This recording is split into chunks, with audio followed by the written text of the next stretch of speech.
Dale, Arrancamos. estamos. Bueno, yo te había comentado algo, explicado algo sobre esta cuestión de los enfrentamientos que había empezado a haber entre las Fuerzas Armadas mismas, Sí, ¿sí? A partir de cuando lo derrocan, primero a Perón, pero que eso se va a agudizar todavía más después de cuando lo destituyen a Frondizi y queda Guido como presidente de la nación. Y entonces resulta que en esa puja estaban los azules que lo que querían eh, eran legalistas, lo que pretendían era que estuvieran dadas las condiciones para que hubiese juego democrático y que los partidos políticos se hicieran cargo de la situación, y ellos reordenar las Fuerzas Armadas y volver a armar la jerarquía de mando claro. y profesionalizarlas. Y por el otro lado estaban los colorados Sí. que eh, estaban como más dispuestos a tener una intervención política y fundamentalmente eran extremadamente antiperonistas. Claro. Un detalle de todo esto es que los juegos internos que había llevado a que, por ejemplo, la infantería del ejército y la fuerza aérea fueran los que formaban parte de los azules. Y la armada, o sea, la marina, la artillería y el sector eh, ahora se me escapa el nombre, otro sector que tiene el ejército, formaban parte de los colorados. Mm. Y como digo, estaban bien predispuestos para intervenir en cada ocasión. El tema de los combates que hubo en San Antonio de Padua, que hubo bombardeo de la Fuerza Aérea. En Padua. Pelearon en Parque Chac. Sí, yo cuando lo leí también me quedé asombrada porque yo no tenía tanta información al respecto. Claro. En Parque Chacabuco combatieron. Y además en el regimiento de patricios, Sí. ahí en Palermo. Y se me escapa otro lugar que era también dentro de Capital. Pero ahí es algo que Si no, vos, o sea, peleaban Fuerza si vos te Armada lo, contra Fuerza Armada claro, a los sí, y tiros. si vos te lo, claro, ese es el punto, que si vos te lo pones a pensar eh, desde la vida diaria que llevamos, es absolutamente loco. Sí, sí. ¿Cómo te vas a agarrar a los tiros en Parque Chacabuco, que está Sí, sí, sí. abierto a todo el mundo? Y aparte, o sea, la Armada contra la Armada, porque si me decís que pasó algo para que la Armada pelee contra un enemigo externo o algo así, bueno, qué No, sé yo, no, pero no. Bueno, es que precisamente eso, porque entre otras cosas, la formación de las Fuerzas Armadas desde cualquier estado están pensadas para luchar contra un enemigo externo, sí, claro. no hacia adentro, no en primer lugar hacia adentro, y menos entre ellos mismos. Claro, sí, sí, sí, sí. Y en Pero, y esto, esto, yo acá me imagino que sí, había personalidades de cada lado. O sea, una persona que está al mando de los rojos y otra persona que está al mando de los azules, ¿era algo así? claro. Bueno, dentro de los azules, el más importante era Juan Carlos Onganía, Mm. y Julio Alzogaray, que era alguien del ejército, pero estaba al frente de la gendarmería en ese momento. Y por el lado de los colorados, el que seguía siendo más importante era el almirante Isaac Rojas, que era de la Marina y que había tenido una activa participación en el golpe del 55 y que además había sido vicepresidente de ese grupo que asumió la conducción del país después de haber destituido a Perón, ¿sí? Claro, bien. Pero además de esto, eh, los colorados estaban apoyados activamente por la Unión Cívica Radical, Mm. lo que había quedado como Unión Cívica Radical del Pueblo, ¿sí? Como la más histórica, Representativa. ¿sí? Ah, ok. La representativa de esa corriente histórica de la Unión Cívica Radical, porque con Frondizi se habían dividido entre Unión Cívica Radical del Pueblo y Y la Unión Cívica intransigente. Radical Intransigente. Así que bueno, en estas cuestiones de ir buscando ese equilibrio de poderes es que se agarraron hacia los tiros y en esto también tienen importancia de alguna manera los partidos políticos, porque entre los partidos políticos también, como en las Fuerzas Armadas, estaba en discusión el tema de levantarle la proscripción al peronismo, sí, o levantarle la proscripción al peronismo, no. Ok, acá La tengo una figura duda. de sí, Eh, ¿qué otros partidos políticos había? Porque viste que siempre en Argentina está la bueno, polarización y acá creo que la sí, polarización de la Unión Cívica bien. Radical es el peronismo y si está proscripto es como... Eh, está piola, está muy piola lo que apuntás. Justamente este periodo se va a caracterizar por una fragmentación enorme de los partidos políticos.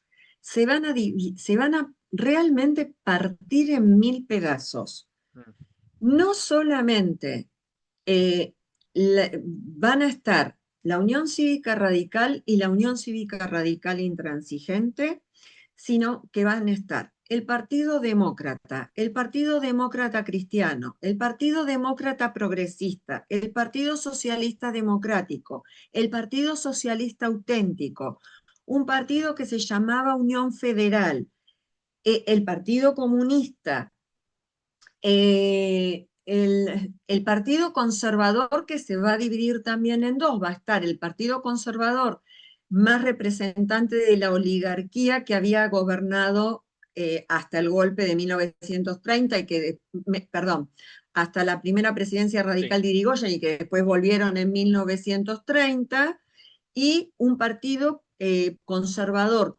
popular que se acercaba, sí, se acercaba más a esta cuestión de ser un partido más bien paternalista, mm, ¿sí? De, bueno, nosotros mandamos, pero reconocemos la justicia social y cual el gran padre se la reconocemos a los trabajadores, pero bajo nuestra ala, claro, ¿sí? Entonces, un vamos a montón de partidos. encontrarnos también con eso. Es Son un un quilombo. montón de... Sí, Mira, eh, de alguna manera no muy diferente a, a lo que fue la boleta de lo que votamos hace 2 semanas atrás, sí, sí, sí, una porque cosa vos así veías gigante que un conoces montón de tres. listas, Sí, sobre todo en provincia de Buenos Aires, que vos decís, pero ¿y esta gente de dónde salió? sí, ¿Viste? sí. De abajo de una piedra salió. Pero yo me Entonces, acuerdo que las otras elecciones me pasó algo parecido también, cuando entré al cuarto oscuro, y ¿viste? sí, Cuando era sí, sí, la boleta por partido, no sé cómo se la llama. boleta sábana, sí, Sí, la y boleta también sábana se había un llamaba. montón, ¿viste? Y yo decía, Sí, pero sí, bueno, en alguna medida esa fragmentación política viene a partir de estos años y claro, en algún punto tiene que ver, como te decía antes, con la pequeñez propia del ser humano de ver qué mordida de poder puedo llegar a agarrar. sí, Y además, también cuestiones de, como decía, de diferencias de enfoque con respecto a qué rol asumir frente al peronismo. Porque claro, algunos eran antiperonistas, no lo querían ni a Perón, ni a lo que el peronismo había representado durante el tiempo que estuvieron en el gobierno, ni tampoco todo lo que había logrado construir a partir de la sindicalización masiva de las clases asalariadas. No querían, y tampoco con la justicia social. Y otros que sí eran como no querían a la figura de Perón y eran un poco más condescendientes o un poco más contemplativos con respecto a toda la situación de la mejora de las clases asalariadas. claro, Y el otro punto que había también en confrontación entre todos estos grupos que estaban viendo qué se iba a hacer en el país, era que algunos habían hecho una identificación de lo que había sido el movimiento peronista con un totalitarismo de derecha, pero que podía tener una deriva hacia el comunismo. uy, pará, ahí te perdí. ¿Cómo? No entendí. Bueno, como Perón era muy hábil, él lo que buscaba era sumar gente. Sí, Y él como líder, era el que repartía el juego y trataba de equilibrar a los diferentes sectores que formaban parte del movimiento peronista. ok, Como concentraba tanto poder, efectivamente, y muchos de los opositores lo veían como habían visto el régimen de Perón, los años de gobierno de Perón, como un régimen autoritario y con tendencias al totalitarismo, o sea, hacia el fascismo o hacia el nazismo, sí, ellos veían que pasar de eso a un régimen totalitario de izquierda, como podía ser el comunismo, mm, que también es verticalista, es autoritario, represivo, había nada más que un paso. vale. Y eso, en estos años, se vuelve un temor cada vez que pesa más, porque en el contexto internacional estamos viviendo en el periodo de la Guerra Fría, Mm, que es este enfrentamiento que hay entre las dos superpotencias que quedaron después de la Segunda Guerra Mundial, que son Estados Unidos y la Unión Soviética, y este juego geopolítico de reparto del mundo. Y a eso se suma que en 1959, cuando se produce la Revolución Cubana, y la Revolución Cubana después vira hacia el comunismo, y bueno, el temor de que eso pueda llegar a América Latina es, está en el aire, sí, digamos, es una posibilidad. claro. Y de hecho, a partir de esto, y particularmente después del asesinato de Kennedy en 1963, a fines de 1963,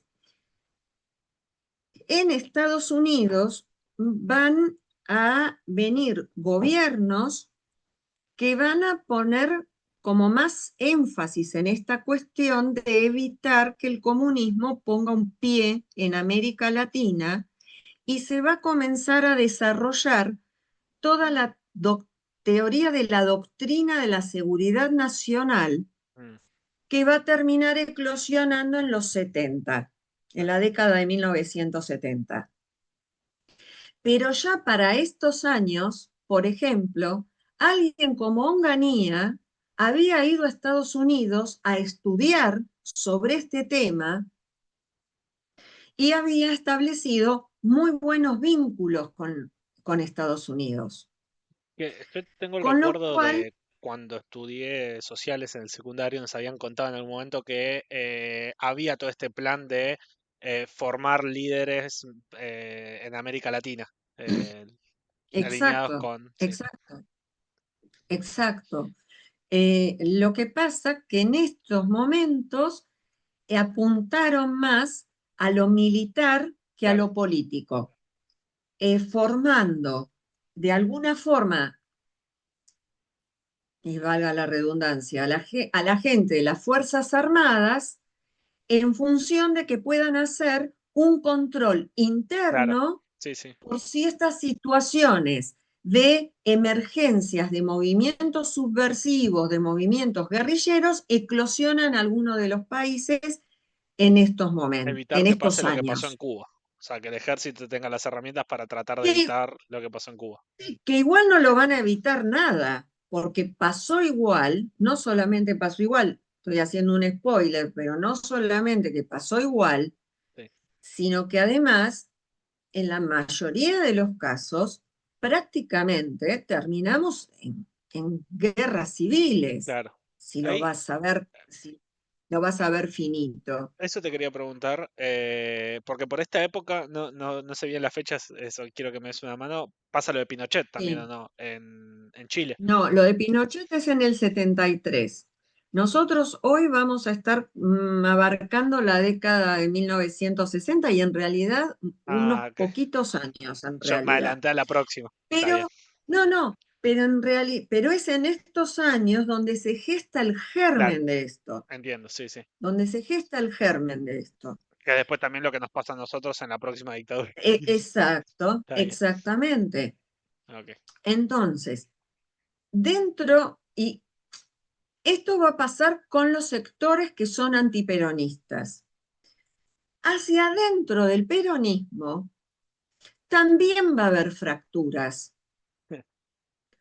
porque nuevamente surgen estas cuestiones de las mezquindades, de los egos inflados que quieren figurar a como dé lugar. La política argentina no me suena.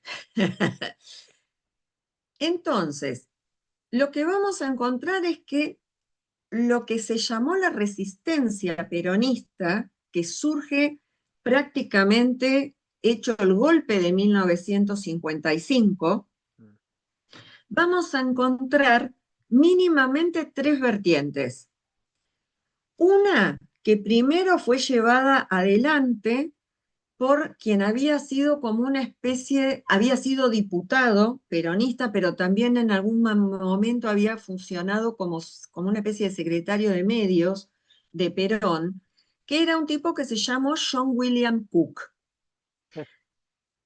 Y ese señor, John William Cook, cuando ocurrió el golpe, fue el que se le ocurrió primero formar dentro de los sindicalistas, reclutar a determinadas personas como para formar una resistencia armada. Con el correr del tiempo y cuando se produce la Revolución Cubana, Cook toma elementos de la Revolución Cubana y lo que dice es que el movimiento peronista se tiene que convertir en un movimiento revolucionario al estilo de lo que se había hecho en Cuba. claro, Y entonces esas personas o esa línea que inaugura John William Cook va a ser de alguna forma como una izquierda peronista, claro. ¿sí? Es la línea más conflictiva. O sea, la que más quiere ir al choque. Exacto. Ok. Y después, dentro también del propio sindicalismo, vamos a encontrar una vertiente que va a obrar en el sindicalismo eh, desde el reclamo de Diálogo. justicia social Ah, y quedarse en eso sin pretender ir un paso más allá que la política, dando un paso más allá en la política, mm, a menos que Perón se lo pidiera, claro, y después vamos a encontrar un tercer movimiento que es el movimiento de Bandor, que fue un líder que estaba al frente de la Unión Obrera Metalúrgica, que era el sindicato más importante del país en aquellos años por la cantidad de afiliados y por la cantidad de gente que empleaba la industria metalúrgica en aquellos años y que junto con una rama política del peronismo pretendían construir un peronismo sin Perón. ok. Para. A ver, Por dos motivos. Primero, porque no sabían si Perón en algún momento iba a poder volver. claro, Y segundo, porque Perón comandaba todo como a control remoto, claro. porque estaba en España ya. Sí, sí, sí. No, y aparte no había WhatsApp. No, eso Eh, mismo, eso iba a decir. que creo que capaz teléfono nada más.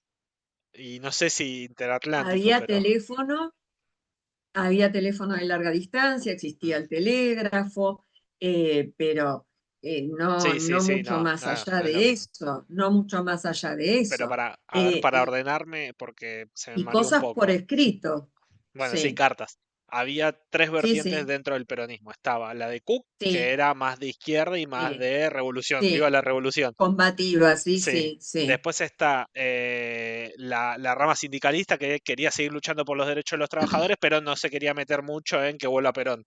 O sea, en hacer sí. política en pos de eso. Y después la otra No, que... no, no. Esa rama, la del medio, Sí, sí esperaba las órdenes o los consejos de Perón lo que Perón pudiera decir. ok, Y la tercera es la que hace el peronismo sin Perón, ok, buenísimo. o Listo, pretende construir ese peronismo sin Perón. bien, ¿Sí? ok, más ordenado ahora sí. Eh, O sea, peronismo de sí. izquierda, peronismo del centro y peronismo del centro sin Perón. Está ahí. O qué sé yo, sí, que era que el peronismo, esta vertiente sindicalista de Bandor, eh, como era un tipo que aspiraba a tener poder, Sí, en muchos casos, como ya lo había hecho con Frondizi, va a intentar tener un acercamiento con el poder político de turno para negociar con ellos y ver qué cuota de poder él puede obtener para él mismo a partir claro. de eso. Sí, sí. ¿Sí? Ok. Entonces, de esta, de esta manera es como que quedan presentadas las piezas en el tablero, Es que una locura. es bastante, es Es una una locura. locura, O sea, porque son muchos factores, sí, son sí. muchos actores. Vos me habías nombrado más o menos a 10 partidos políticos recién, de los que estaban, los que quedaron vigentes, y después dentro del peronismo hay tres Claro, vertientes. Es un quilombo. Y después encima exacto, están los dos claro que grupos sí. del ejército, los rojos y los azules. Claro, y los azules y colorados, sí, claro. Es una locura. Son muchos actores que están en juego. Ahora, Em, perdón, me surge una sí, duda que capaz no me vas a poder sí, responder, pero la quiero plantear igual. sí. ¿Por qué siempre queda los rojos y los azules como dos cosas separadas? Viste que siempre en todos lados es los rojos o sea, siempre que se arman dos bandos y tienen Ah, que elegir dos colores, está el rojo y el azul. no, en este caso tiene que ver con que cuando hacían las prácticas de las simulaciones de guerra Sí, en el ejército, se dividían en azules y en colorados. Tiene que claro. ver con eso nada más. ¿Ves? Pero es lo mismo. ¿Por qué se dividen en azules y colorados? Y no en blanco y negro, No ponele. sé. Y Y viste que, sí, no sé, en podían haber Estados Unidos dicho también, no blanco sé, y negro como es en el ajedrez, es sí. verdad, sí, es verdad esto. En Paraguay Es está el Partido verdad. Colorado y asumo que en algún Sí, momento estuvo el Partido sí, Azul o algo así, sí. pero no sé, me llama la atención eso. No, Pero, pero mira, en Paraguay no me acuerdo, pero en Uruguay estaban los blancos y los colorados. Los ahí partidos era blanco y tradicionales de colorado. Mirá, Uruguay eran los blancos y los colorados. Sí, así es. me Mira, yo llama la creo que atención. incluso, mira, me estás haciendo pensar que tal vez inclusive tengan alguna reminiscencia con el tema de los unitarios y federales, porque los unitarios También llevaban un distintivo azul y los federales llevaban distintivo el rojo, rojo. sí, ¿ves? Pero es Así algo que que viene hace mucho.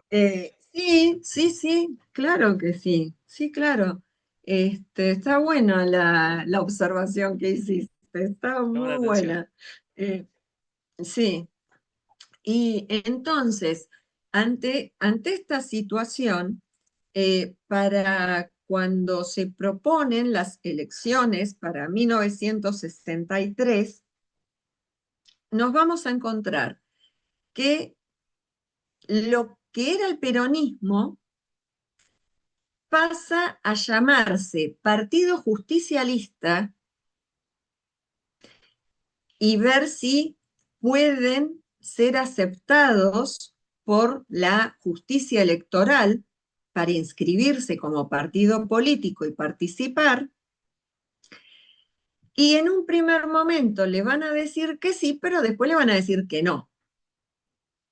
Entonces, se va a formar un intento de unidad que se llamó Unión Popular, de la cual participaron estos elementos del Partido Justicialista,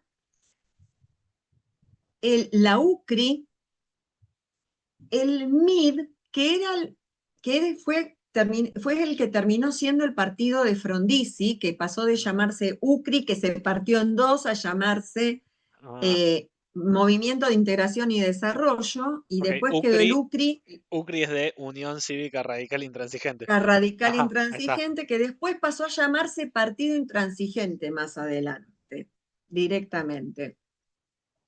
El Partido Comunista, y se me está escapando, el Partido Conservador Popular.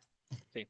Entonces, pero empieza a haber lucha por egos de quién va a ser el candidato por esa unión popular, no terminan poniéndose de acuerdo, esa Claro. unión popular no se termina consolidando, y entonces tanto los justicialistas como el partido de Frondizi va a llamar a votar en blanco para las elecciones de 1963. Mm. Y esto va a ser un dato importante. Cuando se hacen entonces las elecciones, vamos a encontrar que los partidos que sacan mayor cantidad de votos va a ser la Unión Cívica Radical del Pueblo, que lleva la fórmula de Ilia Perete como candidatos a presidente y vicepresidente, Sí. eh, la UCRI, que va a participar con un candidato a presidente que fue Oscar Allende, que fue alguien que tuvo bastante peso en la política argentina hasta que falleció en el gobierno de Menem, si no recuerdo mal. Y participó también un, una unidad de partidos que se llamó UDELPA, que llevó como candidato a Aramburu, el que había sido presidente del golpe militar, del golpe cívico-militar de 1955. Sí. En esas elecciones, Que, te digo perdón, esos tres, Aramburu sí, estaba del lado azul, o sea, de los azules. es, no, estaba ¿No? al ¿Era de los lado de los colorados? Ah, colorados. me quedo que era de los azules. Está bien. Terminó quedando al lado de los colorados. Ok. Pero igual para este momento, cuando él ya se presenta para las elecciones, en realidad ya no estaba oficiando como militar. Mm, Por eso se presenta a un cargo electivo. claro. El punto es que te menciono estas tres agrupaciones porque van a ser las tres que van a sacar más votos, y te comento brevemente cómo fue el tema de los votos. A ver. En primer lugar, salió la Unión Cívica Radical del Pueblo, que sacó aproximadamente 25% de los votos, pero en segundo lugar ganó el voto en blanco, que sacó alrededor del 19% de los votos. Claro. Y después, tanto la UCRI sacó alrededor del 15% por ahí, y el partido Udelpa, que llevaba a Aramburu, sacó el 7%. Y el resto, como digo, se repartió entre todos los demás partidos pequeños en los cuales se habían fragmentado los partidos en general. Ilia, como Pero pará, todavía funcionaba a ver si Sí, entendí bien. Ah, o sea, primero salió la Unión Cívica Radical del pueblo, sí, después el voto en sí, blanco y después la intransigente. ¿Fue así? sí, Ok. sí, sí, sí. Y entonces, como todavía existía el colegio electoral, al estar el voto en blanco, al pesar tanto el voto en blanco, la mayoría, los partidos que formaron el colegio electoral terminaron inclinándose por elegir a Ilia Sí. para que fuera consagrado presidente de la nación. Pero eso de haber tenido solamente un 25% de los votos va a ser como una debilidad, va a Y marcar sí, una sí, debilidad sí, de sí, origen obvio. del gobierno. Y además de esto, como si todo esto fuera poco, no se llevaba bien con Ricardo Balbín, que seguía siendo el presidente del partido. Claro. Entonces es como que ya arrancó medio Arrancó, sí, complicado el tres tema, casillas atrás. medio complicado. Entonces, se va a encontrar con esta debilidad política de origen por el tema de los votos en blanco que salieron segundos. Claro, Se va a encontrar con esta gran fragmentación política en el Congreso porque no va a tener la Cámara, no va a tener mayoría en la Cámara de Diputados, claro. sí en la de senadores, pero al no tener mayoría en la Cámara de Diputados, el trámite de las leyes se Se va a quedaba hacer ahí. muy lento, Y sí, se va a hacer muy lento. Y en el caso de Ilia, era un señor que era muy legalista y que pretendía gobernar a través de leyes, no a través de decretos, claro. Pecó de bueno. porque quería, porque justamente si lograba consensuar leyes, eso iba a fortalecer su posición política Claro. en el tiempo. Entonces, nos vamos a encontrar con esa debilidad política de origen, con que no cuenta con mayoría en diputados y entonces eso va a hacer que la gestión sea un poco lenta. Va a tener, las Fuerzas Armadas van a seguir controlándolo, Claro, marcándole la cancha como lo habían hecho con el gobierno de Frondizi. claro. Y además, la situación, perdón, y termino con esto, y también los sindicatos van a jugar un papel muy importante en función de socavarle o de minar ese poder político que ya de por sí era débil. Claro. O sea, no tenía apoyo de nadie. No, Porque la estaba verdad peleado con es su propio que partido, o sea, con el presidente de su propio con el partido, con las líder, Fuerzas sí, con el presidente Armadas del partido, y con los sindicatos. Estaba peleado con, o sea, no se llevaba bien con nadie. sí, con las Fuerzas Armadas, el tema, más allá del asunto este de marcarle la cancha de hasta dónde podés y hasta dónde no podés, con las Fuerzas Armadas, uno de los problemas que hubo fue que, como la Unión Cívica Radical del Pueblo había estado apoyando a los colorados, pero los Sí. que habían ganado habían sido los azules, Ilia había prometido indultar a los colorados que habían participado Mm, claro. de los diferentes alzamientos Altercado. y del Sí, conflicto entre ambos bandos dentro del ejército. claro. Y esto a los azules de las Fuerzas Armadas les cayó mal. Entonces, obviamente que la situación con las Fuerzas Armadas iba a ser muy delicado el equilibrio para poder sostenerlo, muy Claro. delicado.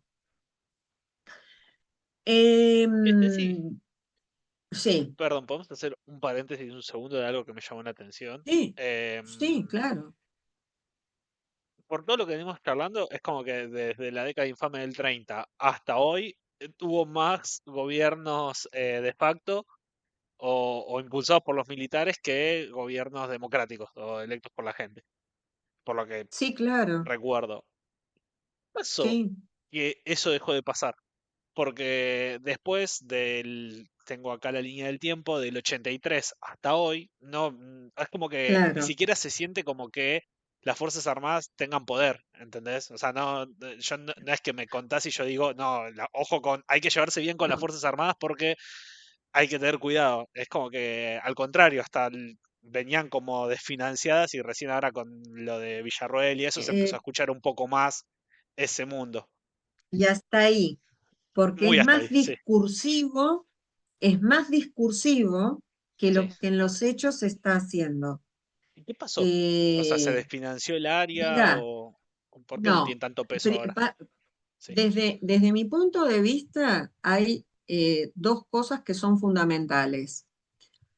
Una es que el terrorismo de Estado que impuso la dictadura del 76 al 83 Mm, fue tan bestial, pero tan bestial, desproporcionada, desmedida, mm. que creo que aún aquellos que los apoyaron en algún momento dijeron, muchachos, se les fue la mano, como dicen ahora, se Sí, pasaron se cuatro pasaron cuatro pueblos, pueblos. Sí. ¿sí? Eso una.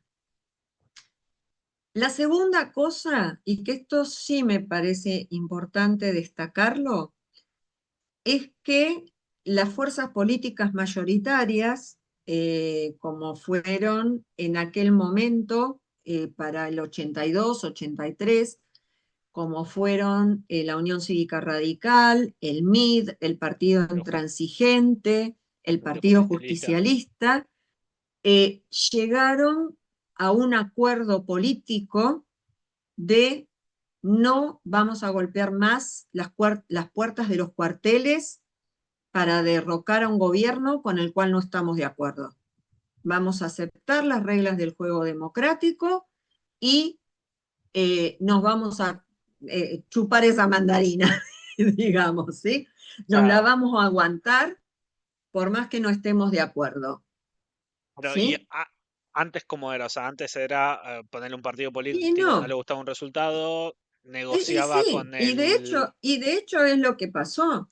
En el Ok, 55 participaron los claro, partidos políticos es verdad, me había. junto con los militares conspirando para ese golpe. En Claro, la década del 30 lo mismo.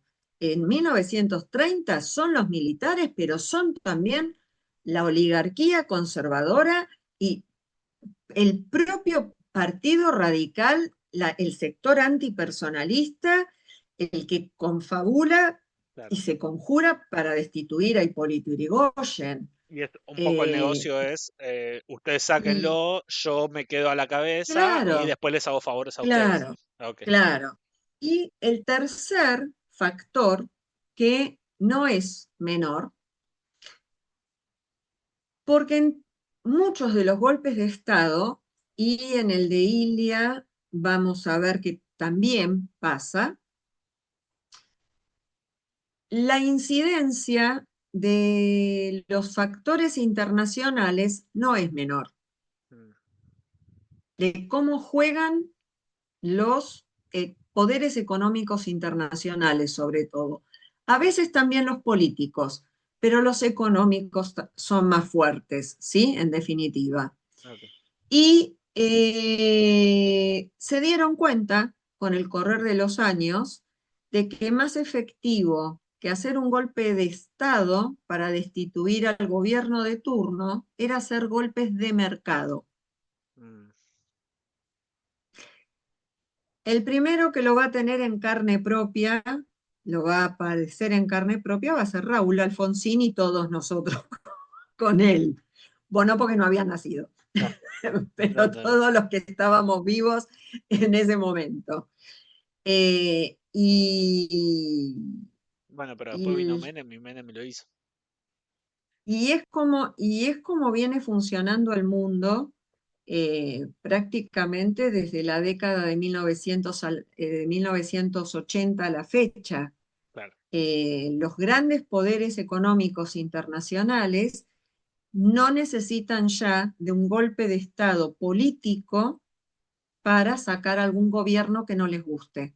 claro, Con un golpe de mercado, de alguna forma es mucho más efectivo. Por más adelante vamos a ver también el poder disciplinador que tiene eso en la población y, eh, y sin necesidad de que haya tantos muertos, claro. porque eso está mal visto. Sí. No, y también, o Perdón sea, perdón siendo... No, no, perdón por el sarcasmo que me es que salió, pero yo creo que eh, tiene lógica lo que Es decís, pero así. lo pienso más desde un punto de vista racional, que no te sirve que haya guerra civil o conflicto interno porque te frena de alguna manera la productividad o, no sé, Y en sí, la y sí, guita, el y sí. movimiento de guita.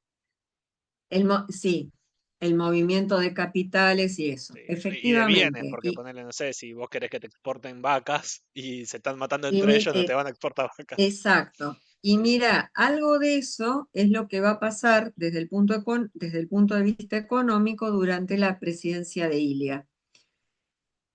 Porque cuando él llega a la presidencia, como se venía del año que Guido había estado Mm, en el gobierno, que no había hecho prácticamente nada, lo único que se había hecho era pedir un préstamo stand-by al FMI para resolver determinadas cuestiones de pago de deuda y de tratar qué raro. de sanear, de sanear las cuentas, que no ocurrió, obviamente.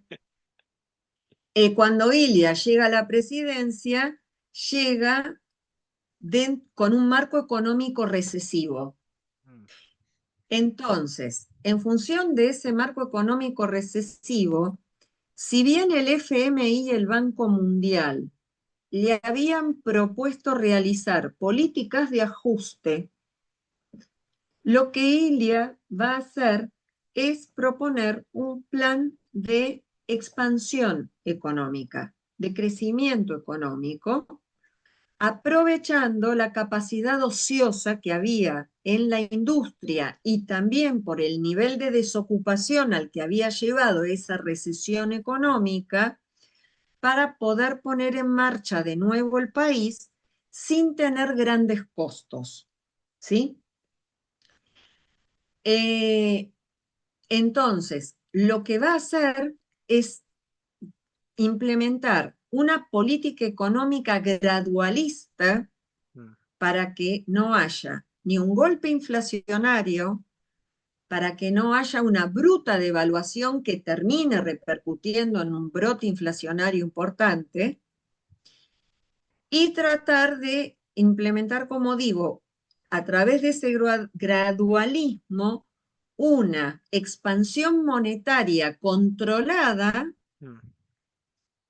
otorgando créditos para la industria, para la construcción, y hacerlo generalizado, no enfocándose en un solo sector productivo, pretendiendo que ese sector se convierta en la locomotora económica del país, como había pretendido Frondizi con la siderurgia o con el petróleo. Pero, ¿Sí? Ceci, me estás vendiendo el mejor presidente de la República Argentina. Era un genio. Y la verdad, en una gran medida sí, en ¿Qué le una gran pasó? medida sí. Ahora vamos a eso. Yo ya te compré todos los números Entonces, con lo que me contaste hasta ahora, ¿eh? Entonces, mira, te digo Yo lo una sola voto. cosa más, y yo no soy radical, ¿eh? No, no, no, no son un partido de mi preferencia precisamente. Pero Ilia es el único presidente de la nación que se fue más pobre de lo que entró. Eso habla a las claras de la persona que era, Pobre de lo que entró. más pobre de lo que entró. Era médico, además, ¿En serio? Mirá. era médico. Ahora me voy a Eh, poner triste cuando me cuentes lo que le pasó ahora. bien. Y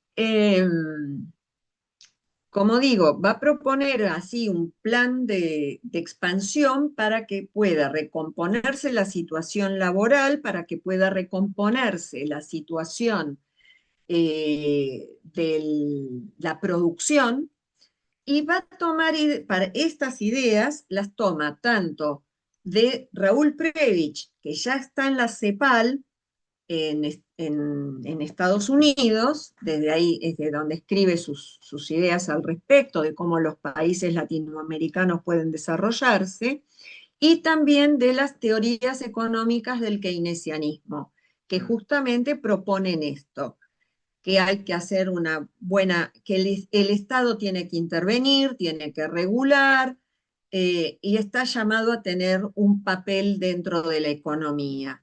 y que puede jugar con, con tranquilidad, o sea, manteniendo las variables bajo control, con tener un poquito de déficit fiscal, un poquito de inflación, pero que eso aliente al consumo interno claro, para dinamizar de esa manera la economía. Por eso, como te mencioné antes, va a haber una expansión de la base monetaria eh, para que haya más consumo, para que haya más crédito y se puedan bajar las tasas de interés, pero va a estar todo va a ser muy de a hecho todo de poquito. manera muy gradual y muy paulatina. Y en ese contexto, desde el punto de vista de lo que sería el mercado cambiario, lo que va a hacer es recurrir a lo que hoy se llama crawling peg, Ah, mira, que es ir devaluando de a poquito sí, conforme a cómo venían los niveles de inflación para que el peso no quedara sobrevaluado, claro, para que el dólar fuera acompañando y para que de esa manera no hubiese que recurrir, si el peso se sobrevaluaba, a una bruta devaluación de claro. golpe con el impacto inflacionario que eso podía llegar a tener. El, funcionó bastante bien eso, porque de hecho, durante el año 64 y el año 65, el país creció al 10% y al 9% anual respectivamente desde el punto de vista económico. Pero veníamos de una recesión. Entonces, O sea, es como que exacto, habría que ver cómo quedó. Sí, veníamos de una recesión, entonces esos saltos en el crecimiento suelen darse. mm, De hecho, pasó también en la pandemia. Cuando se volvió de claro, la sí, pandemia, hubo un crecimiento del 10% o 12% anual, pero sí, sí, tenía que ver con de dónde veníamos. sí, sí. Pero además de esto, van a ser muy cuidadosos con el tema de acumular reservas, de Mm, acumular reservas, de poder ampliar la base impositiva a medida que la economía se va dinamizando y entonces a través de eso el Estado cuenta con más recursos. claro. Eh, y además de esto, va a ser muy cuidadoso con el dinero que salga al exterior, tanto para Mm, la compra de importaciones como en el tema de las remesas que puedan enviar al exterior personas físicas como las empresas extranjeras. Van a ser extremadamente cuidadosos y vigilantes de esa claro, situación. claro, claro. Y le va a dar resultado porque, de hecho, no solamente no necesitan llevar adelante un plan económico de ajuste como pedían el FMI o el Banco Mundial, sino que además pagan deuda Mm, al FMI y bajan el monto de la deuda externa argentina en esos años. Esto también va a estar ayudado porque el país tiene muy buenas cosechas en estos años, los precios de los productos de exportación de Argentina, sobre todo el trigo, tiene muy buenos precios a nivel mundial y entonces eso permite que haya una gran exportación del producto y que a su vez entre al divisas. país esas divisas con la obligación de liquidarlas en un periodo de 10 días, porque eso es lo que le va a permitir al Estado acumular reservas. Claro. Y en este momento no existían las silo Eh, bolsas. claro, claro, es mucho más difícil conservar en los hilos tradicionales Claro, que lo que hoy es en los hilos bolsas, porque además el alquiler del silo era bastante caro, claro. dicho sea de paso. Entonces, la situación económica lo va a acompañar, sin embargo, va a tener obstáculos desde un par de lugares. En primer lugar, el sindicalismo le va a hacer la vida imposible. ¿Por qué? ¿Por qué sí? Era, porque era un tipazo. estaban en función de mostrar el poder que todavía tenía el peronismo, el poder de fuego que tenía el peronismo y cómo podía desestabilizar al país en función de este peso político que tenía a través de las organizaciones sindicales y de sus adherentes en Sí, sí, general, llegaron a decir que los salarios eran de hambre, que la gente se estaba muriendo de hambre. Lejos de ello. Y en el 64 lanzaron un plan de lucha con no solamente con huelgas, sino con tomas de fábricas y más adelante inclusive con actos de sabotaje en las empresas y atentados en las manifestaciones. complicado. Entonces, ahí vamos a tener un factor que le va a jugar En contra. en contra.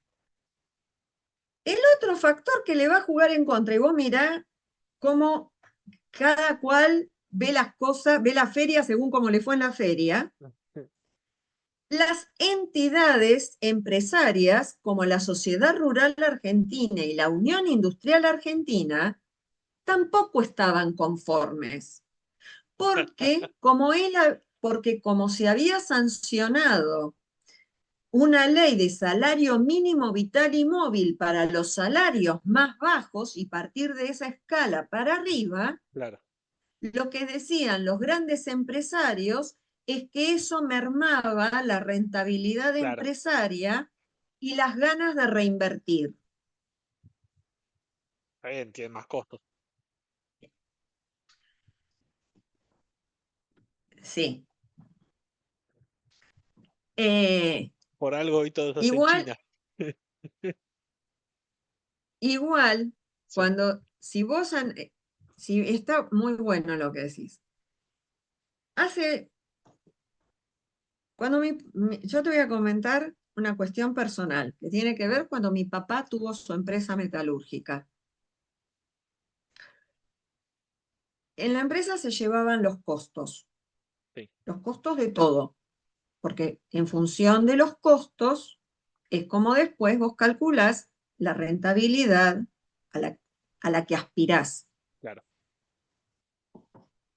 En la década de 1980, sí.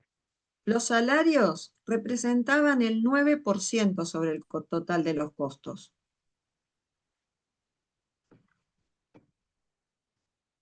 Si vos aumentás el salario mínimo vital y móvil, ¿qué incidencia puede tener en el costo total?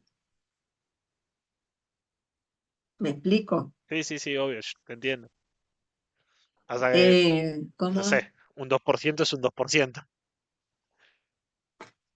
Es mi dos por Entonces, ciento bueno, ese es el tema. O sea, así me imagino que lo ve la gente de, no sé, los que tienen la empresa o algo, es como, es mi 2%. Y si puedo no sí, pagarlo, no lo pago. No, qué sé yo, no sé. Pasa que después te pasa lo que pasa hoy, que China hace todo y de repente nadie tiene industria salvo China. Pero bueno, claro, claro.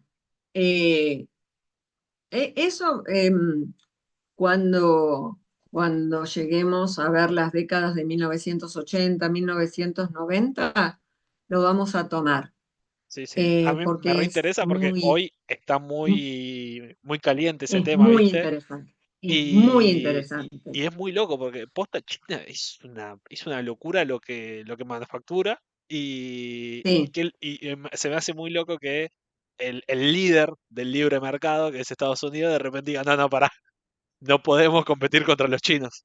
Arancel, no, no, arancel. no, no, no, tal cual. Pero bueno, Eh, y el, una de las cosas que está, mira, está bueno que hayas traído esto, porque una de las cosas que justamente va a aprovechar el gobierno de Ilia es que esas importantes inversiones que habían venido y esas extranjeras que habían venido durante el gobierno de Frondizi, Mm, y todo el aliento que el gobierno de Frondizi hizo para la compra de bienes de capital para modernizar tanto el agro como la industria, sí, va a tener sus efectos ahora. Y es en parte en el agro, por eso que se producen también tan buenas cosechas. Además de que el clima ayudó, también las buenas cosechas van a venir de la mano de esta mayor tecnificación del agro claro. que se había producido durante el gobierno de Frondizi, y también las facilidades o el aliento que también Frondizi había dado para que creciera el stock ganadero en el país Mm, en esos años. Entonces, bueno, cuando algunas políticas se continúan, tenés los resultados en el largo plazo, como suele ocurrir. El tema que va a también jugarle en contra, además de los sindicatos, además de esta oposición de las principales entidades empresariales, va a ser también el tema de cómo van a jugar los intereses económicos extranjeros. ¿Por qué? Por dos cosas. Primero, porque va a anular los contratos petroleros que firmó Frondizi. Entonces, se va a hacer una comisión en el Congreso para investigar qué pasó con los contratos, porque una parte del poder político de entonces eh, creía que los contratos petroleros estaban viciados porque se habían cobrado sobornos, porque se habían hecho se habían buscado determinados privilegios para mm, algunas empresas, que no se le había dado participación a YPF, como claro, para que pudiera también tener una parte en eso. Entonces va a anular los contratos petroleros sin tener en cuenta las consecuencias que eso iba a tener, porque eso más temprano que tarde se tradujo en perder el autoabastecimiento petrolero otra vez y tener pero, que perdón, comprar ¿por qué se petróleo al perdió? exterior. ¿Por qué se perdió si estaba ¿Eh? IPF? ¿Por qué se perdió si estaba Porque, IPF? porque, porque YPF no alcanzaba Ah, solamente mm, con YPF para producir la cantidad de combustible claro, y de petróleo en general necesario, sobre todo en un contexto de crecimiento económico, que claro, es muy frecuente esto en Argentina. ok, Entonces se va a perder el autoabastecimiento petrolero y eso en forma ulterior lleva a que tengas problemas en la balanza comercial y en la balanza de pagos, porque lo tenés que comprar importado. Y claro. entonces tenés que gastar plata en algo Divisas, que si lo sí, tenías acá, lo podías usar perfectamente y te salía mucho menos. claro, ¿Sí? sí, sí, Y el otro poder extranjero económico poderoso que se ganó como enemigo fue la industria farmacéutica. ¿En serio? ¿Por qué? Sí, Ah, señor. déjame adivinar. Ley de genérico. No, pero parecido. Eh, como Ilia era médico, Ah, veía con sus pacientes sí, el costo que tenían los medicamentos. sí, Y si bien había una industria farmacéutica argentina que venía desde comienzos del siglo XX, eh, la industria farmacéutica internacional y sobre todo la suiza tenía mucho peso en aquellos años a nivel mundial y también acá en la Argentina. claro, La Suiza y la estadounidense eran las más importantes desde el punto de vista de los capitales que tenían invertidos. claro, También estaba Bayer, había un par de laboratorios alemanes más, pero digamos que en aquellos años, sobre todo los suizos eran muy poderosos desde la industria farmacéutica.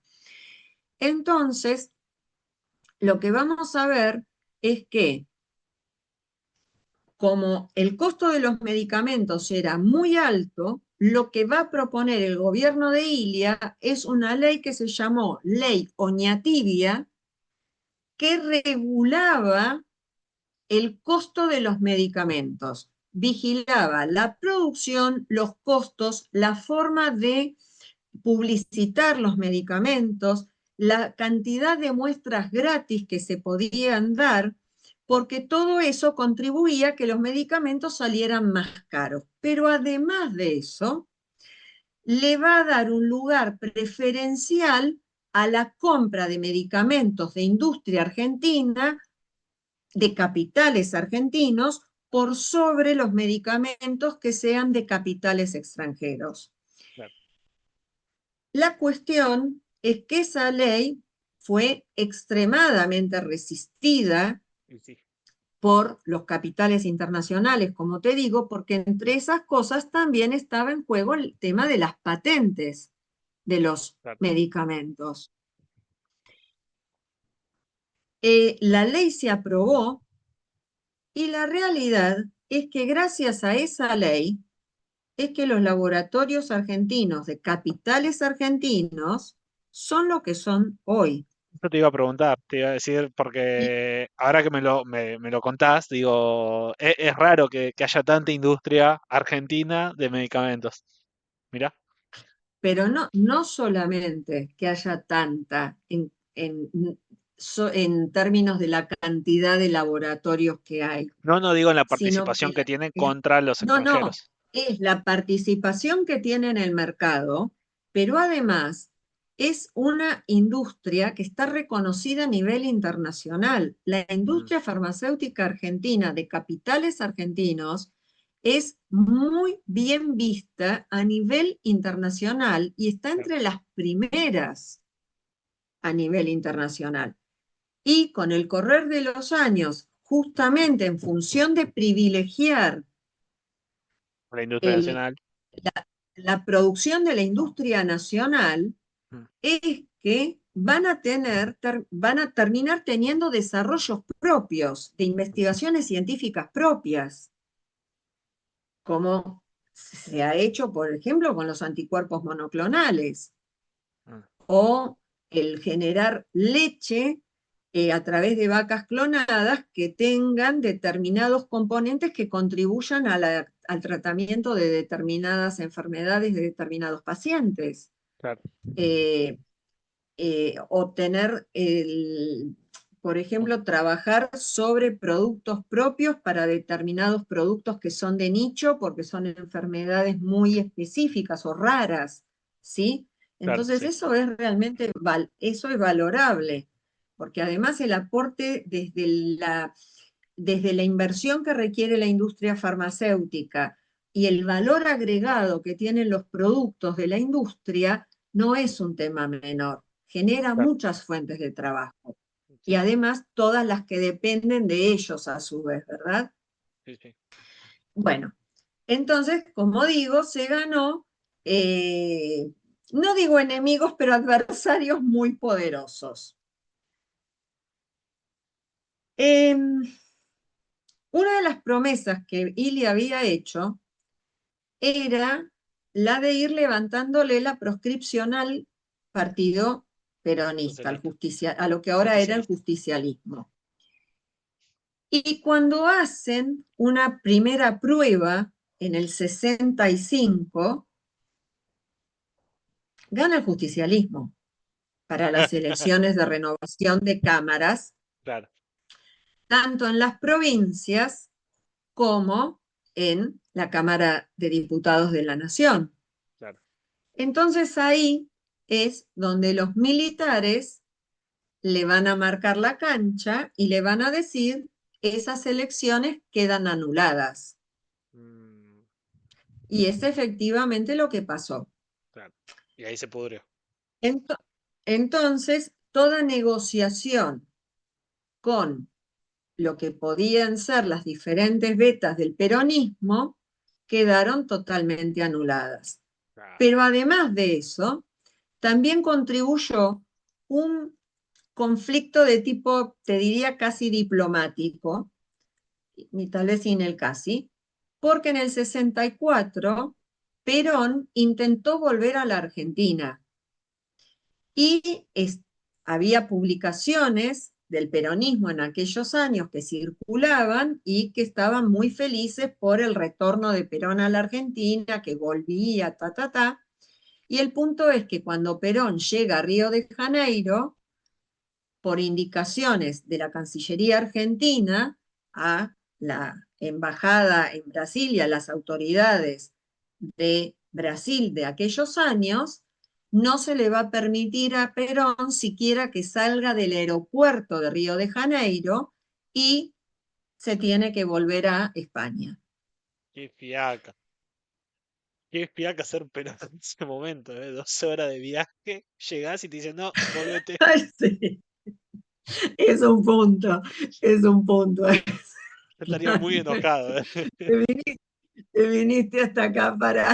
Sí, sí, sí. Toma una caipirinha, subí de vuelta, Sí. es Pero, un montón. pero pará, porque no fue del todo la frustración, porque la que sí terminó viniendo fue su tercera esposa, que fue María Estela Martínez de Perón, Isabelita, que sí vino hasta acá con instrucciones. Está bien. Bueno, igual Y las, instru- sigue estando mi compasión con Perón porque él sí se tuvo que volver. Él sí, fue eh, 24 horas arriba de un avión. sí. Sí, Y las instrucciones estaban vinculadas justamente con tratar de reorganizar políticamente al partido y de ponerle un parate a Bandor, claro. de ponerle esto de un peronismo sin Perón, a Ahí Perón sí. no le gustaba Y claro. nada, Y sí. y entonces, entre otras cosas, eh, digamos que las instrucciones que trajo Isabel en aquel momento fueron para ordenar la tropa, Claro. Está ¿sí? bien, lógico. Así las cosas y con este contexto de cada vez más ebullición desde el punto de vista sindicalista por esto de las instrucciones que había traído y que había que hacerse ver del peso que el peronismo seguía teniendo entre los sectores populares, Claro, más todos los demás sectores que no estaban precisamente de acuerdo con lo que Ilia estaba haciendo, sí, van a contar con, con diferentes medios de comunicación de aquel entonces, pero sobre todo gráficos, que van a comenzar a tratar a Ilia, al gobierno de Ilia, como un gobierno ineficiente, lento, que no le sabía poner los límites al sindicalismo, cuando en realidad estuvo muy piola lo que hizo, claro, porque dejó que se desgastaran por sí mismos sin necesidad de recurrir a la represión. claro. Eh, pero todo este mensaje de los medios fue cada vez calando más y además también con manifestaciones tales como tirarle tortugas en la Plaza de Mayo para decir que el gobierno era un gobierno lento, lento como una tortuga. Eh, va a haber también Van a haber importantes revistas de humor político de aquellos años, como era Tía Vicenta, que no van a ser para nada gentiles con Nilia. Y el propio Tato Bores, Mm, cuando hace el monólogo 2000, en un momentito cuando habla de la presidencia de Ilia, porque él ya estaba en la televisión en aquellos años, él empezó en el 62, mm, eh, dice que, que éramos, como arrepintiéndose de lo que él había sido partícipe también colaborando desde ese humor político Sí. contra Ilia, Mm, ¿sí? Para desestabilizar al gobierno de Ilia. Y la verdad que él después se arrepintió, claro. realmente se arrepintió. Igual, perdón, yo me quedé allá atrás. Sí, Lo de las sí. tortugas me parece buenísimo. Me lo quedé pensando porque dije qué estupidez y después dije, no, pará, es buenísimo. Pero bueno, Este, y qué loco, así, así las qué cosas. loco.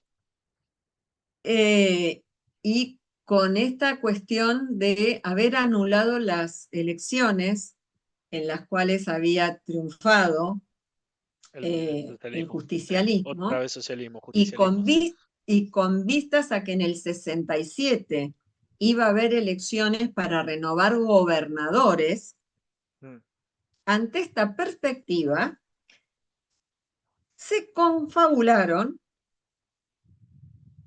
los azules, los azules, el bandorismo, el sindicalismo bandorista, las entidades empresariales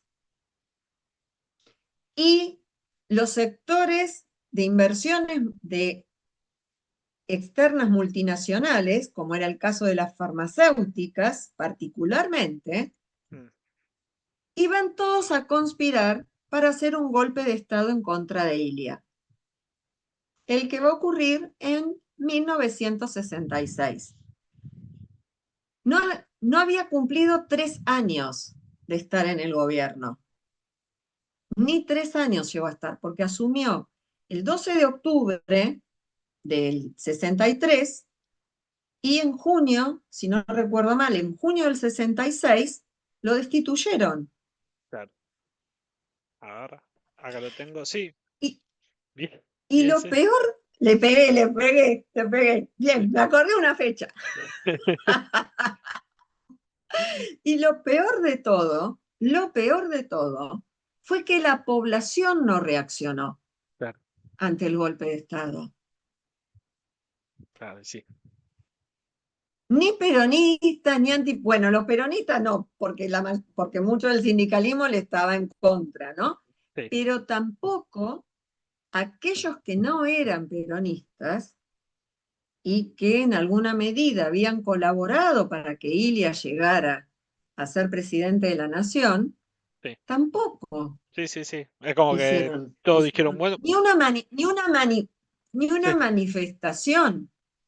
claro, Así que bueno, con ese nuevo golpe de Estado cívico-militar, a partir del 66 se va a iniciar un gobierno que se autodenominó Revolución Argentina, que venía para reordenar las estructuras del país. Y vamos a cerrar con esto.